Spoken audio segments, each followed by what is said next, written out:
Zinga, habari yako? Poa, mambo? Poa kabisa. Sawa, alhamdulillah. Tuanze na mechi ya leo ambayo Young Africans wameweza kuondoka na ushindi wa mabao 6-0, ambapo mechi ya kwanza duru la kwanza walitoka kwa sare ya bila. Tofauti ya mbinu siku ya leo ni upi? Mechi ya leo ilikuwa nyepesi sana kuielezea. Ni mechi ambayo Young Africans wametengeneza nafasi, wamekonka mechi, wameichukua mechi na wakafanikiwa kutengeneza chances nyingi ambazo zimefanya wapate magoli ya kutosha kwa maana ya hayo magoli 6. Lakini mpango hapo awali ilikuwa ni mpango wa kupata magoli ya mapema, mpango ambao ulifanikiwa, wakapata magoli ya mapema na mechi wakawa wameiua tangu kwenye kipindi cha kwanza. Kwa hiyo ilikuwa mpango kazi mzuri kwa upande wa Young Africans. Kipindi cha kwanza Young Africans waliweza kuondoka na mabao 5. Ni Mbeya City walifeli wapi katika eneo la defense? Nadhani ni quality ya Young Africans. Defense ya Mbeya City haikuwa organized sana. Walikuwa wanafanya makosa mengi, makosa ambayo Yanga waliweza kuyatumia.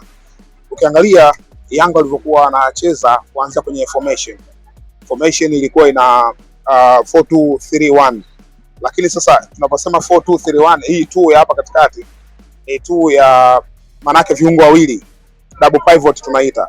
Ina Duke Abuya ambaye ana tabia ya kushambulia, ina Mudathir Yahya ambaye ana tabia ya kushambulia. Yaani wote ni box to box, wanaweza kucheza kwenye box zote mbili.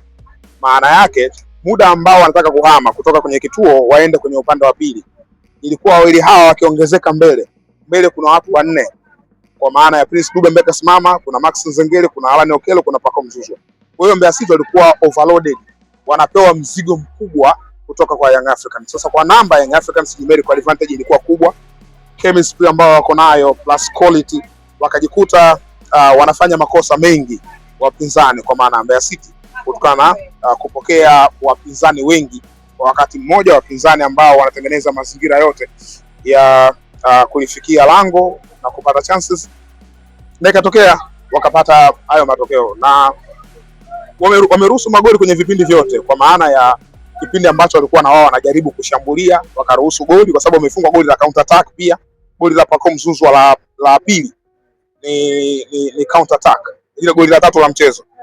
Alikimbia kabakia na Kingu, akamkamua Kingu, akaenda chini akapiga kwa mguu wa kulia, mpira kwa amekaa kambani. Kwa hiyo ile inakuonesha kwamba Mbeya City tumekufunga kwenye hali zote. Kipindi ambacho ulikuwa unatushambulia tuliweza kukufunga, maana yake kuna counter attack ilifanyika kutoka kwa Pacome. Kipindi ambacho umekaa kwenye eneo lako, umedefend, upo namba kubwa, waliweza kukufunga pia. Walikufunga, angalia goli la Mohamed Hussein, ni Alan Okello na mpira, Mbeya City wako kwa namba kubwa kwenye zone yao. Mohamed Hussein kapita nyuma ya mgongo wa mlinzi, Alan Okello kaona, akapiga pasi, kauchukua Mohamed Hussein kaenda kufunga. Lakini pia wamefunga kwenye set pieces. Goli la Prince Dube la kwanza la Dube ni mpira wa kona ambao kawafunga. Kwa hiyo almost Young Africans wameshinda kila aina ya magoli kwenye hii mechi. Maana yake tunasema total dominance, kwa maana wametawala kila kitu. Yanga wamedeserve kupata kile ambacho wamekipata. Kuna yale makosa madogo pia ambayo Mbeya City walikuwa wanayafanya wenyewe kwenye lango lao, pia wameweza kuadhibiwa. The like of goli la Prince Dube la pili ilikuwa ni makosa, mpira umepigwa kwenye kuokoa, wanataka kufanya clearance Mbeya City, wakashindwa kuondosha ule mpira, na mkuta Dube anafunga. Sasa kwenye quality ya timu kama Young Africans, unafanya makosa namna ile, ni mara chache sana wasikuadhibu, mara nyingi wanakuwa wanakuadhibu. So imetokea wakapata goli katika lile tukio na kushinda mechi kwa margin ya magoli mengi.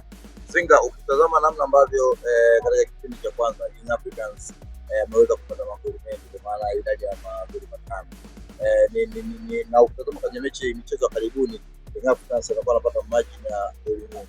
Nikisema sasa hivi tangu wametoka kwenye mapumziko FIFA Seals kwamba wana matumizi mazuri ya nafasi ambazo wanazitengeneza.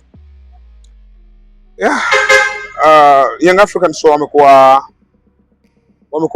bora. Of course kuna vipindi sometimes wanapitia hizo changamoto. Kuna mechi wanaweza wasicheze vizuri sana kama ambavyo labda mashabiki wanatamani kuona, lakini kuna wakati mwingine mambo yanabadilika, wanacheza vizuri. The like of today, leo wamecheza kwenye performance bora, create chances za kutosha, wameweza kuzitumia, lakini pia inatokana na mpinzani ambaye umecheza naye. Mbeya City kabla ya kuingia kwenye mechi ya leo ilikuwa nafasi ya 3 katika timu ambayo ina safu mbovu ya ulinzi, kwa maana ya KMC walikuwa wameruhusu magoli 30, walikuwa wanafuatiwa na Fountain Gate wameruhusu magoli 25, wakawa wanafuata hawa wameruhusu magoli 24, kwa maana Mbeya City ilikuwa tayari kwenye ligi hii ni miongoni mwa safu isiyo imara. Unakuja kucheza na Young Africans ambao wametoka hapa katikati walishake.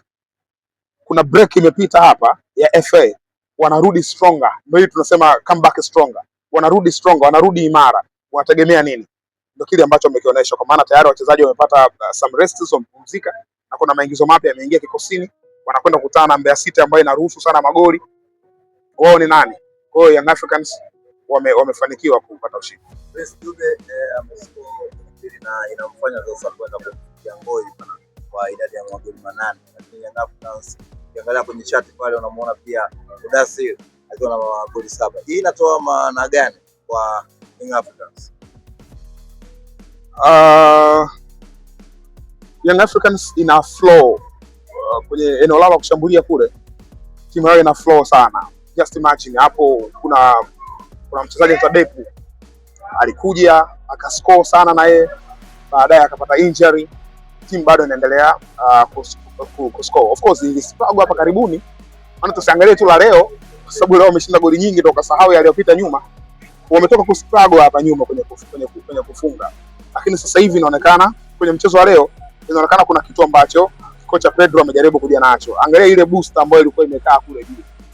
Kwenye mazingira ya uwanja rafiki ambao ni supportive kama huu, na squad ile ambayo wameanza nayo, wachezaji ambao wako mobility sana. Yaani ukiangalia huyo Prince Dube ndio mshambuliaji wa mwisho, lakini alikuwa asimame kituoni. Utamwona left side, utamwona right side, utamwona deep, anakuja kuchukua mipira. Kwa nini? Kwa sababu timu yao ilikuwa haina mshambuliaji wa mwisho pasei ambaye anasimama kwenye kituo. Wengi walikuwa versatile, wanazunguka, wote na kushoto, wote na kulia hivyo. Kwa hiyo kuzunguka sana uwanjani kunafanya wapinzani kupoteza concentration. Na miongoni mwa kwenye coaching career tunaambiwa miongoni mwa namna nzuri ya kuifungua timu ambayo inacheza defensive ni namna 3. Namna ya kwanza ni kucheza wide balls, kwa maana kupiga mipira ya pembeni. Young Africans walikuwa wanafanya hivi, wanapiga mipira ya pembeni, mafullback wanatanuka, Yanga wanajaribu kupita kwenye half spaces. Kuna mpira mmoja nilisema hata kwenye matangazo kwamba Mudathir Yahya amepita katika nusu nafasi, kwa sababu mpira umetokea pembeni, afu unaona kuna stretching imefanyika, kwa maana ya Mbeya City wameruhusu magep ambayo mshambuliaji anaweza kayatumia na yakatumika, au kufanikiwa kuandika bao. Haya, wametumia tena mbinu nyingine, kwa maana ya kupiga electrical passes, kupiga pasi nyingi. Timu ikiwa na defend kwa namba kubwa, pigeni pasi nyingi katika hilo eneo. Walikuwa wanapiga pasi nyingi katika kituo, nyingine zilikuwa zinafanikiwa, nyingine zilikuwa hazifanikiwi. Lakini eneo la mwisho ni namna kuifungua timu ambayo inacheza compact, ni dribbling, namna ku dribble. Sasa Pacome Zouzoua nadhani ni king of dribbling, mzuri sana kwenye ku dribble na kuondoka na mpira, kitu ambacho alifanikiwa hata Alan anayefanya, lakini sio kwenye daraja la Pacome, vitu ambavyo vilikuwa vinafanikiwa. Angalia counter attack ambao wameifanya Young Africans, ametoka nao mpira Pacome mbali, ka drive. Mimi alipopata tu ile mpira Pacome kwenye lile eneo nikaguna kwenye matangazo, nikasema na nilikuwa nasema hivyo kwa sababu nilikuwa najua Pacome katika ile eneo, kwa maana ya fast running, kukimbia hapa, hii ni hatari. Kwa hiyo kuna wachezaji unaweza kuwafanyia masara kwenye maeneo yale, lakini kwenye daraja la mchezaji kama Pacome ni qualities ambazo kwenye ligi yetu tulikuwa tusipate kwa miaka mingi tulikuwa tunasajili wachezaji ambao wa daraja la chini au daraja la kati hapo, kutokana pia na economic masses ya timu zetu. Lakini this time around tunapozungumza, tayari timu zina fedha nyingi, investment imekuwa kubwa, kwa hiyo tumeweza kuleta wachezaji wenye madaraja makubwa. So unapoona daraja la mchezaji kama Pacome, kuna mazingira unaona kabisa kwamba huyu hapa ni threat. Kwa mfano angekuwa mchezaji wa kibongo, maybe amepata mpira eneo lile, ungesema anaweza kuturn akarudi nyuma akatafuta position nzuri ya kupasia, lakini Pacome aliona hapa kuna namna ya kwenda mbele. Kwa hiyo kwa sababu ni huyu, unasema hapa anaweza kawa threat, akawafunga. Na kweli kakimbiza, akafanya runs, kabakia na Kelvin Kingu alifanikiwa kufanya movement na Pacome, lakini eneo la mwisho Kevin Kingu akachagua kufanya sliding tackling, yani aslide kuzuia mpira. Pacome ilikuwa tayari ameshafanya calculation kichwani kwamba huyu atakuja kulala, akamkamua kwanza, akamwambia wewe lala chini, alafu akaplace akaenda kufunga. So ni quality. Tunaweza tukaongea vitu vingi hapa kuhusu Young Africans na hiki ambacho nimeonyesha, but end of the day ni quality. Yeah. Asante.